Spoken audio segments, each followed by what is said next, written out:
Hey everyone, and welcome to Critical Edge. It's been a bit of a long stretch being in lockdown.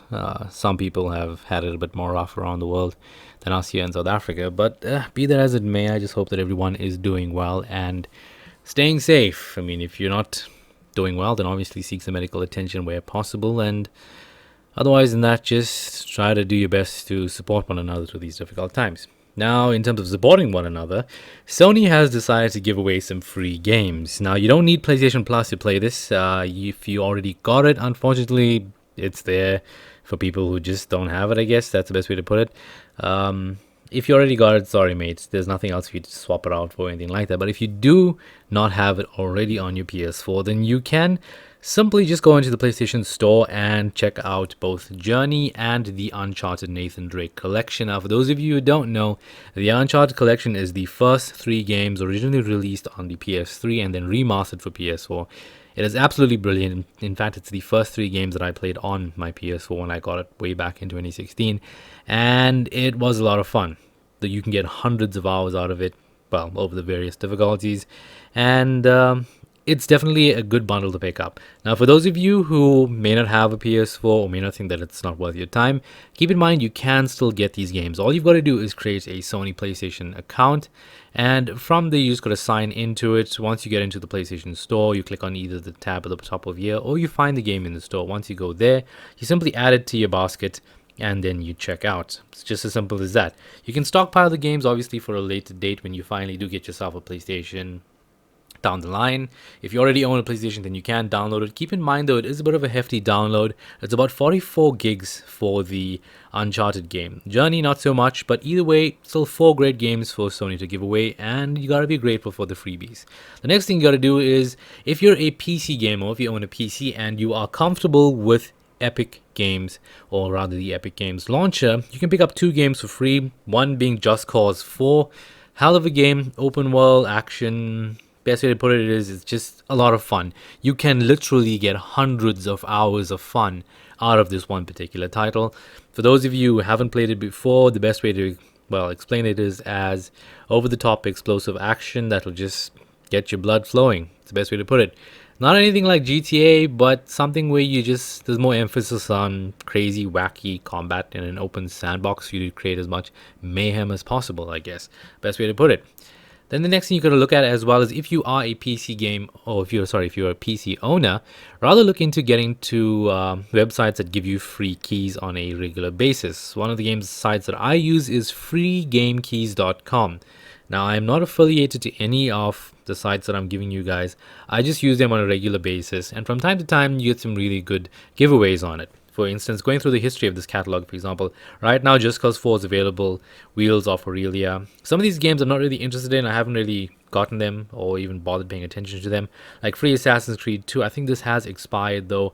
But from time to time on this particular website, they give you a list of games that are available for you to obtain for free via various launches, whether it be Epic Games, Steam, Uplay, basically anything that's for free for PC at the moment. You get it. Sometimes it's even just in-game items, whatever it may be. Maybe like an in-game scheme, in-game skin, or in-game currency. Those kind of things, you just get it for free. And a lot of games come from Indie Gala. So if you like indie games, then just keep an eye out on freegamekeys.com. Okay, the next thing we're looking at is some great news for Crysis fans. I was recently playing Crysis on PC during the lockdown, and I was really enjoying it. I finally have a PC that can run it. You know, after all these years, I can finally play it at a decent frame rate. And unfortunately, I still can't achieve 60 frames per second in certain areas of the game. But be that as it may, there is a Crysis Remastered coming out, and it's probably going to be melting some of the most latest hardware out there. I'm guessing it's going to have RTX features, who knows, on PC that is. It is going to be remastered for all current gen consoles, being the PS4, Xbox One, Nintendo Switch, which is kind of a strange one for me.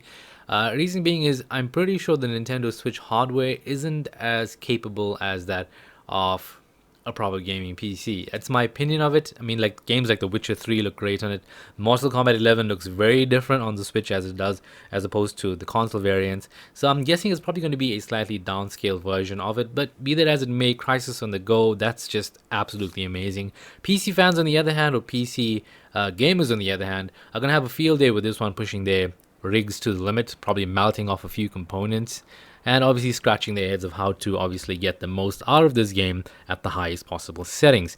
All in all I can say is it's just gonna be a wild ride for all of us. One thing I do not like though is the trailer. I mean, okay, it is a teaser trailer, so yeah, it's just that. Just a few seconds of it. I'm guessing this is what we're going to see in game. Obviously, it looks really terrible on my monitor right now. In fact, I'll leave a link down in the description below to the actual trailer. That way you can see it for yourself. And obviously, look at the quality of it and see for yourself. In those few seconds, it's a very, very short clip. I don't know what it's running on, whether that trailer is from PC, Xbox, or PS4, even Switch. I don't know. All I can say is having this game remastered, it's going to be amazing. Then the next thing you're going to be looking at for more news on the PlayStation 5. Now, I haven't really covered this on my channel as yet. I've been somewhat off YouTube for a very long time. I guess I've been too busy with work and trying to figure out life and those kind of things, and now I'm finally getting back into it. And unfortunately for the PS5 fans, or PlayStation fans, so I'm one of them, or rather used to be one of them. Eventually I just started liking everything about gaming. Wasn't just sitting in one particular camp. Anyway, Sony will have a limited number of PS5 consoles to ship around the world when it launches. Now, this may be bad news, maybe good news for Xbox, maybe, I don't know. But at the same time, given a price tag of $499, which is expected to be $499 or $550, which roughly translates to about, or when converted, roughly works out to about 10,000 Rand, which is the average price for an okay gaming PC. That's something that if you want to get RTX features on, that's going to be a bit, you're going to have to squeeze it into that budget. It'll be very tight, but it's not impossible to do that. You'd obviously have to go with the more entry level type products. PlayStation 5, on the other hand, being the next generation PlayStation that's going to be released sometime in 2020, is obviously going to have a limited number according to this article. It's not going to be as limited as, well, like 1 million units. No, it's between 5 to 6 million units, which is still a decent number. It is. In terms of this, though, how it's going to work is when it does release, Sony will aim to may have made 5 to 6 million units of the PS5 in the fiscal year ending March 2021, down from the PS4, which was numbered 7.5 million units during the first two quarters. That it was sold from November 2013. With a reported price tag of between $499 to $550, that makes it for a luxury item that a few can afford. Now, I'll be honest with you, a lot of guys who are going to be getting the PlayStation 5 at launch probably going to be pre-ordering the thing if they can. If they miss out on pre-orders, they're going to be those guys that are waiting in the queue. And then there's also, unfortunately, these scalpers. Now, for those of you who don't know what a scalper is, basically they come in, they buy up an item, and then they resell it for extremely higher prices, like exorbitant prices. They try to make as much profit off the item as possible. And some of these guys do pre-order items with the intention of making them sold out, or getting them to sell out, and then reselling it later on. It's happened with several items in the past, and chances are this is going to happen on the PS5. Bad for the average consumer that's been saving his money for this. In fact, it's bad for everybody in general. And, well, we'll just have to see how things go. I mean, I've always been a PlayStation fan my entire life, and I'd love to get both the Xbox Series X and the PlayStation 5 and take it from there, but I'm just a gamer, so I'm not really going to choose a camp at this point in time.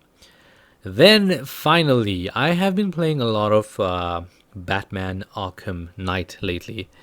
I must say it feels a bit different. I last played it like in 2016, and I'm enjoying the game. I'm having fun with it. And apparently there is a rumor now that the next Batman game will be a reboot that establishes the DC game universe. Now, for a very long time, I've actually been seeing rumors online about there being a new Batman game in the works. But this has been going on for a very long time, and it's just been like a whisper here and there, and you just hear background noise about it. And that's just all it's ever been. Now we're not really sure as to what it could be. Maybe it's just a rumor, maybe it's just... it's not even a leak, that's the best way to put it. And we don't really know what to expect, but the fact is, it's been so long since we've had a new Batman game that it's about time that we're due for one. Especially now with the new consoles coming out, you obviously have something that can take advantage of that new hardware. then you gotta look at that. It'll be great to see Batman again on screen and play these games again. I'm assuming it's obviously gonna be bigger than anything that's come before, and obviously it's gonna be something that's completely wild and gonna blow everyone's mind. For some people, I know Arkham Knight was not the best game in the series. It wasn't the way they wanted it to end. In fact, from what I can remember, Arkham Asylum was definitely the best one for me personally. That would have been the first Batman game I've ever played in my entire life. I did enjoy that. And then there was Arkham City. Arkham Origins, didn't enjoy that so much. Arkham Knight, I did like. I was one of those guys. It wasn't the best game in the world, but it was an enjoyable Batman experience for me personally. For you, I don't know what it was, but whatever it may be, I think it's great that we're going to get something from the Batman franchise. Well, hopefully something along the lines of the Arkham quality, but obviously on a bigger scale. We don't know how it'll work out. We don't know what it'll look like. We don't even know how it's going to play. All we know is it's Batman, and that's good enough for me. Well, that's the end of this video. If you enjoyed the content, do leave a like. If you want to share the video, don't be afraid to do so. Do subscribe if you're not. And I hope to see you in the next video. Wherever you are, stay safe. And if you're in lockdown, stay at home. See you.